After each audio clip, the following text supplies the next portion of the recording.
The wind cut like glass across the empty prairie, swirling snowflakes into sharp little daggers that stung the skin and turned breath into frost. Rachel Morgan pulled her threadbare shawl tighter around her shoulders, but it did nothing against the cold. Her boots were soaked through, the soles splitting, her toes numb. Behind her, two small figures trudged in silence. Her children, Samuel and Elsie, each no older than 8, each too tired to cry. They hadn't eaten since yesterday morning. The half-loaf of stale bread Rachel had begged from the tavern cook in Cedar Ridge had crumbled to crumbs hours ago.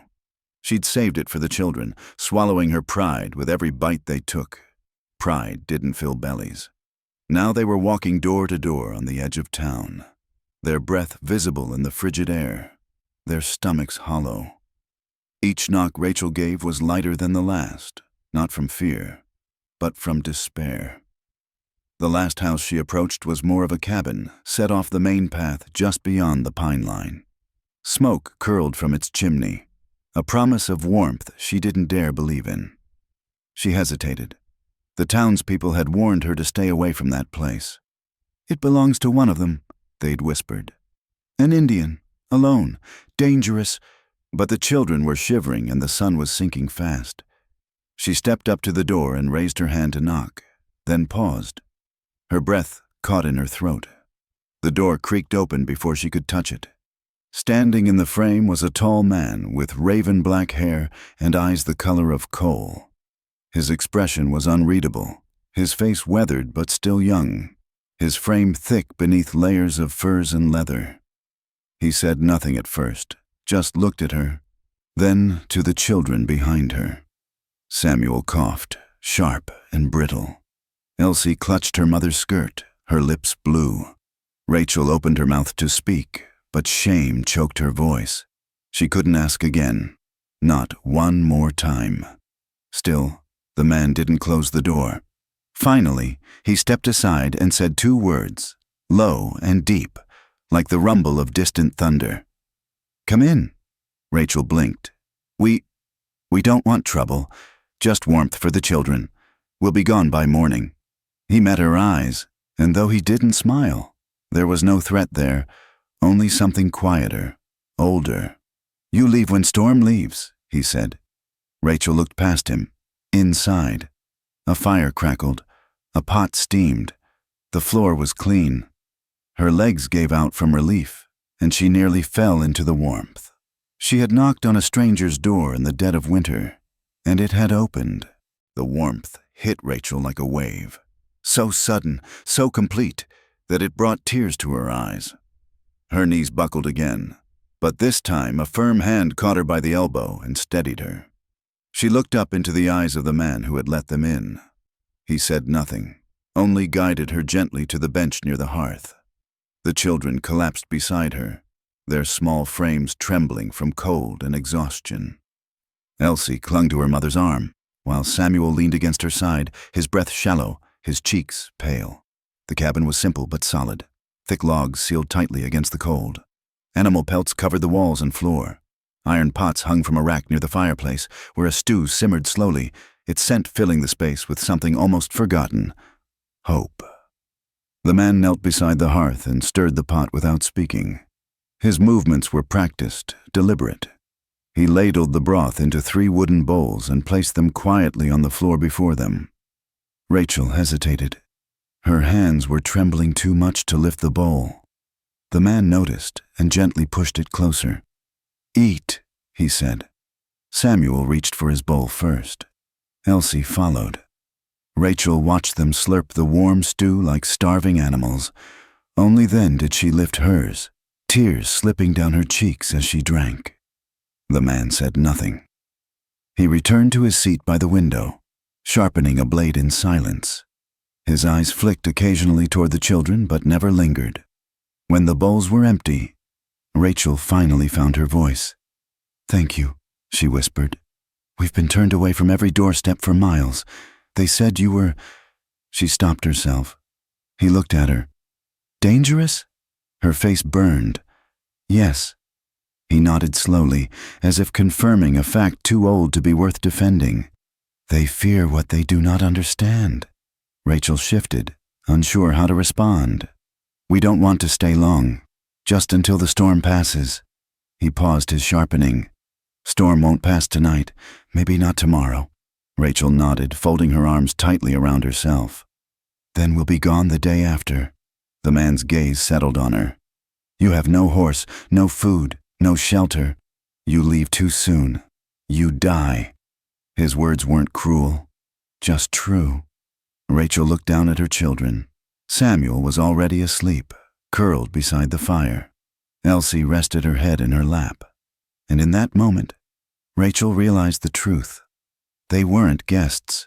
They were survivors, rescued not by kindness, but by necessity. And they owed their lives to a man no one in town dared name aloud.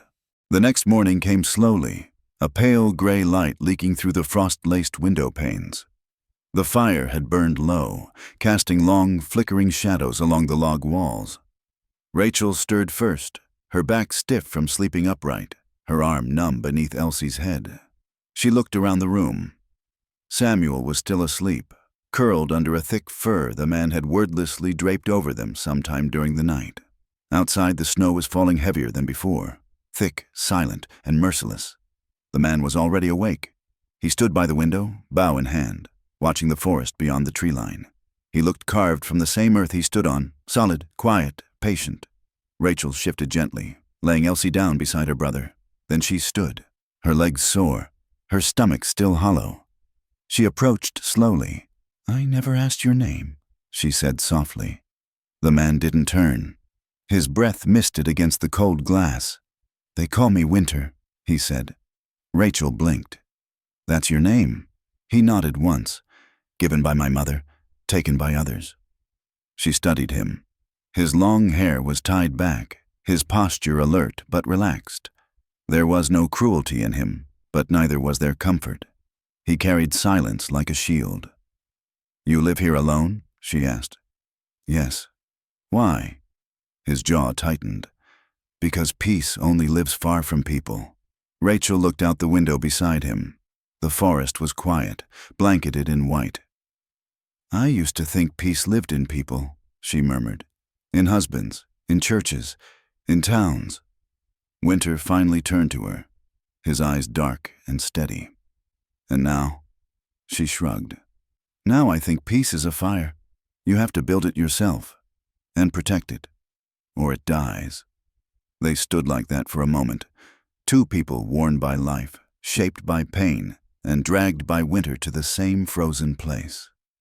Winter moved first, grabbing a fur-lined cloak from a hook near the door.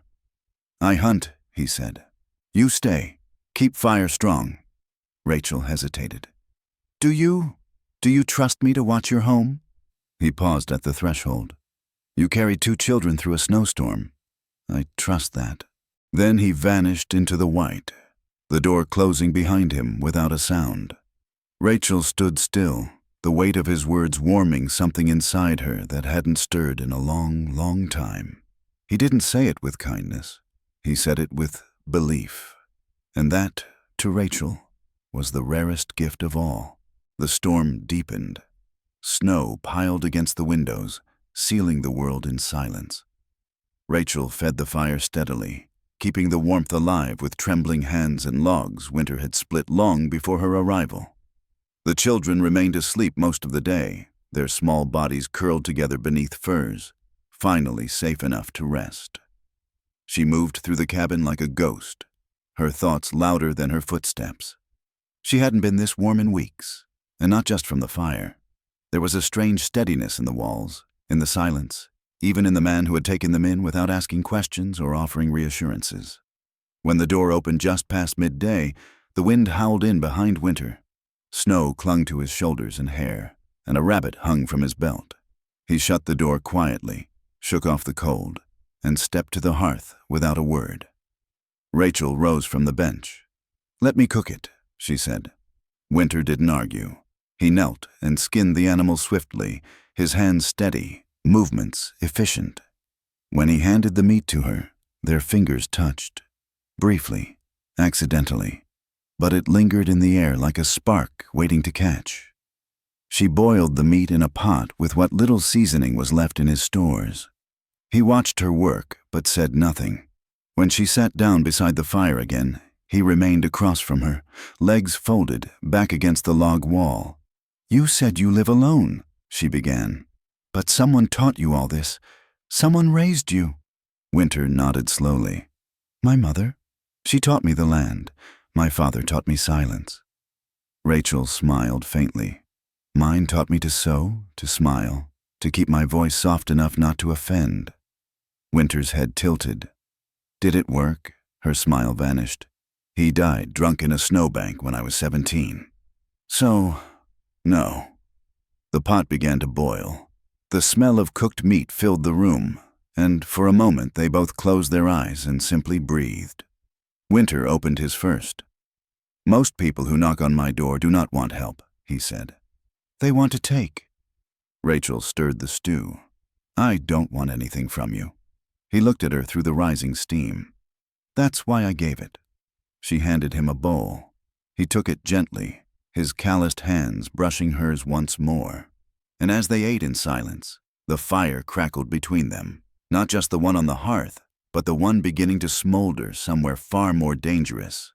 Inside, night settled like a thick blanket, pressing against the windows and dulling the world outside. The wind had quieted, but the cold had grown sharper, creeping through the cracks in the logs and nipping at Rachel's toes. The children slept once more, bundled in a nest of furs beside the fire. Rachel sat at the table, slowly stitching a tear in Samuel's coat with trembling fingers. Winter sat across from her, sharpening his blade with the rhythmic scrape of stone against steel. The sound was steady, almost soothing. She glanced up at him. "You were right," she said. "The storm didn't pass today." Winter didn't look up. "It won't tomorrow either." Rachel nodded, not out of fear, but understanding. The cold wasn't just in the air. It was in the way the world had grown hard. "Was there ever someone?" she asked quietly. "A woman." Winter paused mid-motion, the knife still in his hand. For a moment she thought he might ignore the question, but then he set the blade down and stared into the fire. "Yes," he said finally. "Before the war, before the white man burned our camp." Rachel's fingers froze around the needle. She died?" He nodded once, jaw tight. "She was carrying my child." A lump formed in Rachel's throat. "I'm sorry," she whispered. Winter looked at her then, his eyes shadowed but soft. "You carry loss too." Rachel nodded. "My husband died 2 winters ago. Fever took him. Town forgot him before the ground froze over." He leaned forward slightly. "And after?" She hesitated. "I tried to make it work. The farm, the animals, the house. But it all slipped away. Debt took the land, cold took the rest." Winter's gaze never left her. "But you kept walking." Rachel looked at the children. "I had to." Silence settled again, but it was different now. Heavier, more honest. "You're not like them," she said after a while. "The men in town." Winter's mouth curved into something faint, like a memory of a smile. "They say the same of you." Rachel chuckled softly, the sound brittle in the quiet. "Then maybe we're both too broken to belong anywhere else?" He stood slowly and stepped to the window, pulling aside the fur. Snow still fell, soft and slow now, blanketing the land in white.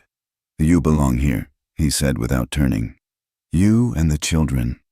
Rachel's breath caught. "And what about you?" He turned, his voice barely audible. "I've always belonged to the snow." And for the first time in years, Rachel felt the warmth of something not burning, but lasting, something real. The snow didn't stop. It thickened, deepened, and wrapped the land in a quiet so complete it muffled even the thoughts in Rachel's head. Days bled into one another. The children adapted first. Samuel feeding logs into the fire with a prideful seriousness. Elsie collecting snow in a tin bowl for melting. Rachel cleaned, cooked, mended clothes, and memorized the rhythms of the cabin. Winter hunted and carved, sharpened tools and watched the woods like the trees whispered secrets only he could hear. They spoke rarely, but something unspoken had begun to live between them. Something built not from words, but the absence of them. That evening, Rachel stood outside the cabin for the first time since they arrived, her boots crunching into fresh snow as she breathed the cold air. Behind her, the windows glowed with the orange firelight. Ahead, a blanket of white stretched endlessly, broken only by the black bones of trees. Winter approached from the forest, bow slung across his back, a squirrel dangling from his belt. He said nothing as he stepped beside her, but his presence made her breath come slower. "I used to think silence meant something was wrong," she said, watching the frozen trees. "Now it feels like the only thing that makes sense." Winter adjusted the fur cloak around his shoulders. "Words can lie, but silence—" He paused. "Silence reveals what's true." Rachel looked up at him, his face shadowed by dusk, but not cold. Not anymore. "You're not afraid of being alone." "I was born into it," he replied. "But I am not meant to die in it." She felt her chest tighten.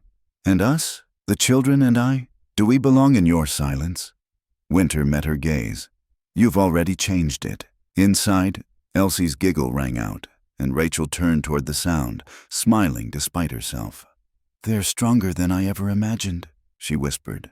"I thought I was keeping them alive, but they've been keeping me." Winter reached out then, brushing a strand of hair away from her cheek with a gentleness that startled her. "We do not always choose who we save. Sometimes they find us."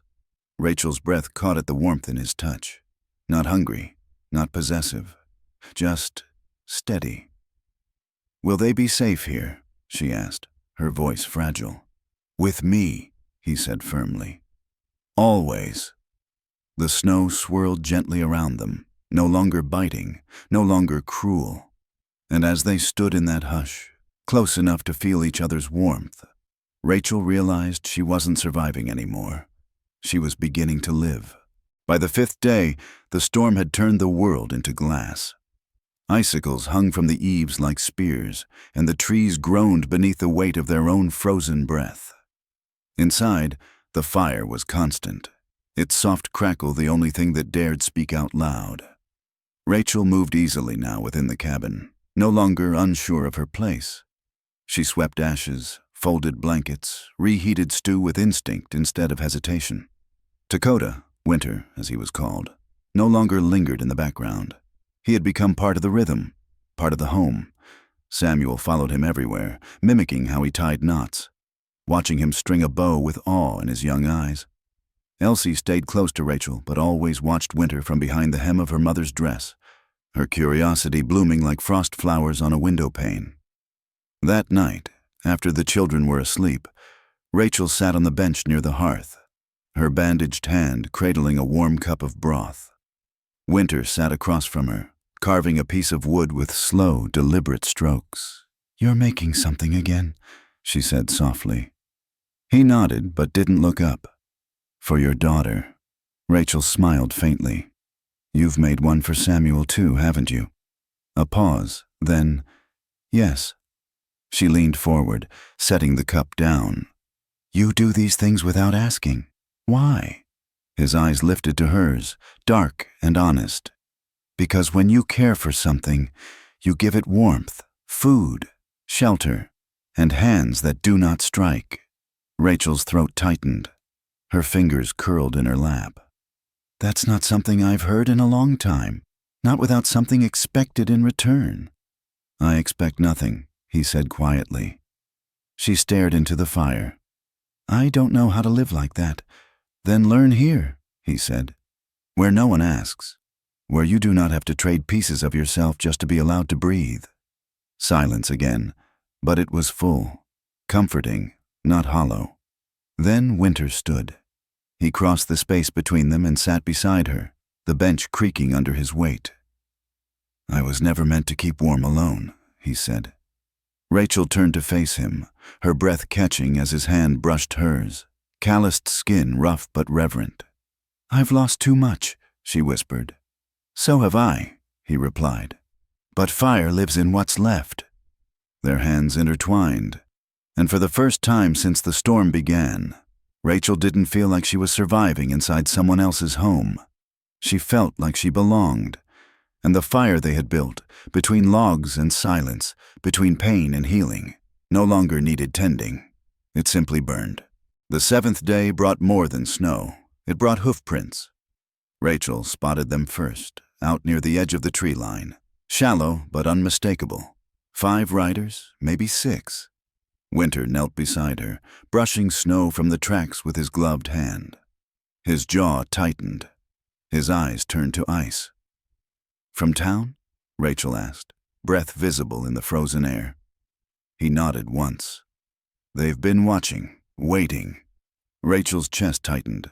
The people of Cedar Ridge hadn't asked where she'd gone. They hadn't come looking when she was starving. But now that she was safe, now that her children were warm and fed, suddenly they remembered. Suddenly they had something to say. "Will they come here?" she asked. Winter stood slowly. "Yes." Back at the cabin, Rachel fed the children quietly. Her hands were steady, but her mind stormed. What would the townsfolk think if they saw her here, living with an Apache man, her children sleeping under his roof? By afternoon, they came. 6 riders stopped outside the cabin. Men with hard eyes, frozen breath, and rifles draped across their saddles. Sheriff Wilkes rode in front, his badge barely visible beneath a heavy coat. Winter stepped out first, bow slung casually across his back.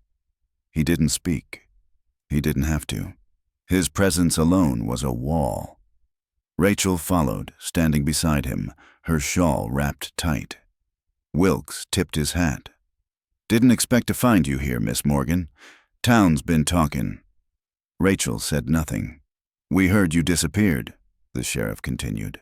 "Some said you took up with an Indian. I didn't believe it, until now." Winter's jaw tensed, but he said nothing. Rachel stepped forward. "You didn't believe it because you don't believe people like him can show more kindness than people like you." The sheriff's mouth twisted. "We came to take you and the children back, where you belong." Rachel shook her head slowly. "I am where I belong." Wilkes's eyes narrowed. "You know what they'll say, that he's keeping you here, that it's not your choice." "I bled on this land," she said, voice strong. "And I stayed. That was my choice." The men shifted in their saddles. One muttered, "She's lost her mind." Winter took a step forward, gaze fixed and lethal. "Leave," he said. Sheriff Wilkes held Rachel's stare a moment longer. Then he pulled on his reins. "You've made your bed, widow." As they rode off, Rachel stood unmoving, her breath ragged, her pulse pounding. Winter stepped beside her, silent. She looked up at him. "They'll come again." "Yes." "Then let them," she said. "This time, I'm not alone." And for the first time, the snow no longer felt like a burial. It felt like a shield. The storm broke the next morning. After days of gray skies and howling wind, the sun returned, sharp and brilliant against a world glazed in white. Icicles sparkled like glass swords, and snowfields shimmered like silver oceans. It should have felt like peace, but peace didn't come easily when you knew war might follow behind it. Rachel stood at the edge of the porch, a rifle cradled in her arms, not for use, but for presence. Winter had shown her how to load it, how to hold it like it belonged to her. He hadn't pushed her to learn. She'd asked. Inside, Samuel carved a stick with quiet focus, and Elsie hummed to herself while drawing shapes in the frost-covered window pane. Rachel listened to the softness of it all, the kind of softness that only came after survival. Winter returned from the forest near dusk, his coat dusted in snow, a pair of pheasants slung over his shoulder.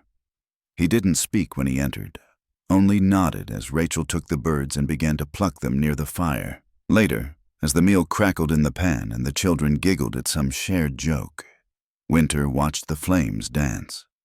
Rachel sat beside him, her hands warm around a cup of broth. "They'll come back," she said, not as fear, just as fact.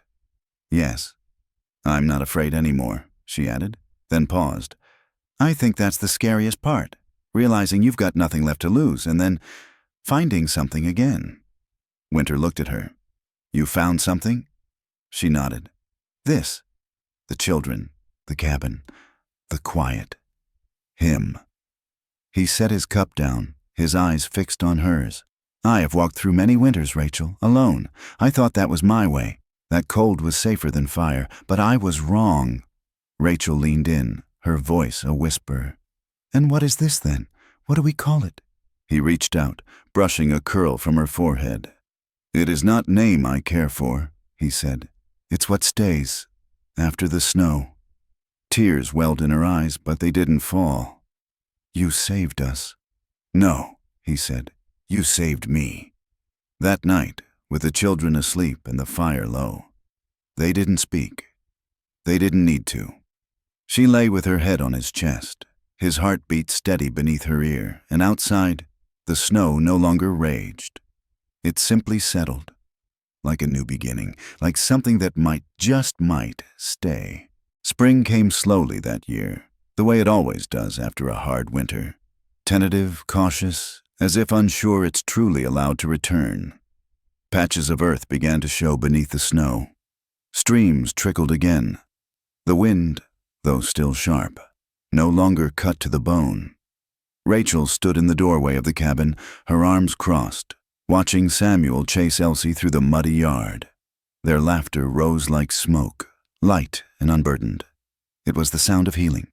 Behind her, Winter sat at the table, mending one of the rabbit snares. His movements were careful, precise, the way he did everything. Since the storm broke, he hadn't asked her to stay, and she hadn't said she would. But every day she remained. Every day. She chose this. I think we need more chickens, Rachel said, not turning. Winter didn't look up. Then we build a bigger coop, she smiled. It was small, but it was a plan. And plans meant they were no longer surviving. They were living. A knock on the door froze her. It was too light for fists, too polite for strangers. Winter rose instantly, his body stiffening with instinct. Rachel reached for the rifle above the doorframe, just in case.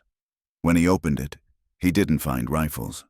He found a woman, an older woman from Cedar Ridge, bonnet in hand, eyes uncertain. Behind her stood a man Rachel recognized, a blacksmith from town, and a younger boy holding a basket. We brought eggs, the woman said, her voice barely above a whisper. And tools, if you need repairs. Rachel stepped beside Winter, blinking in disbelief. Why? The woman looked down. Because we were wrong. A pause. Then the blacksmith cleared his throat. We heard what happened, what you did, standing up to the sheriff, to Brody, protecting your kids, this land. He met Winter's eyes. Protecting each other. Winter said nothing. He didn't have to. His stillness spoke volumes. We thought you were lost, the woman added, her voice shaking.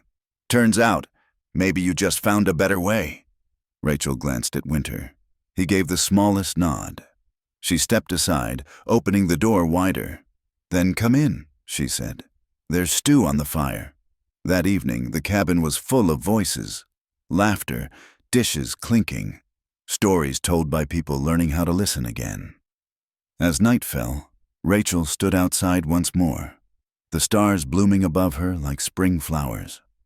Winter joined her, his hand finding hers without a word. You built this, she whispered. No, he replied. We did.